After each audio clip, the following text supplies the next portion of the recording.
अस्सलामु अलैकुम वरहमतुल्लाहि ताला वबरकातुहू।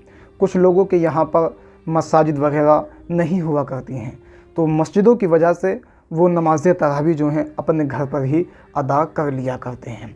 एक भाई ने पूछा कि हज़रत तरावी के मुताल्लिक़ बताएं कि अगर हमारे कम सूरत याद हों, मिसाल के तौर पर अगर हमारे एक ही सूरत याद है, कुल हुवल्लाहु अहद शरीफ यानी सूरह इखलास ही याद है, तो क्या हम एक सूरत से तरावी पढ़ सकते हैं या नहीं पढ़ सकते हैं? इसकी हकीकत क्या है?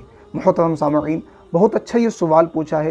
वो होता भी है, कुछ जगह कुछ इलाके ऐसे हैं जहाँ पर मस्जिदें नहीं हैं, चंद मुसलमान होते हैं, बहुत कम हवेलियाँ होती हैं मुसलमानों की, तो लोग जो हैं वो अपने अपने घर पर नमाज अदा कर लिया करते हैं।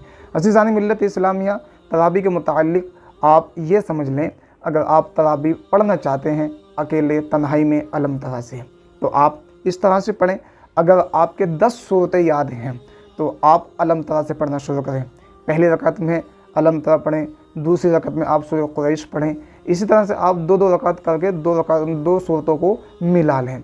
अगर आपके एक ही सूरत याद है तो आपको करना क्या है, आप एक ही सूरत से 20 रकात नमाज तरावी अदा कर सकते हैं। कोई हरज, कोई प्रॉब्लम वाली बात नहीं है। अगर आपके 2 सूरतें याद हैं तो आप 2 सूरतों से भी पूरी 20 रकात तरावी अदा कर सकते हैं। अगर आपके 10 सूरतें याद हैं तो ये तो बहुत अच्छा तरीक़ा है, बहुत अच्छा है। तो आप 10 की 10 सूरतों से 20 रकात नमाज तरावी अदा कर सकते हैं। पहली 10 रकातों में आपको जो है 10 सूरतें पढ़नी है, फिर वही 10 सूरतें आपको लास्ट की 10 रकातों में पढ़नी है। इसी तरह से आपकी 20 रकात नमाज तरावी हो जाएंगी। अस्सलाम।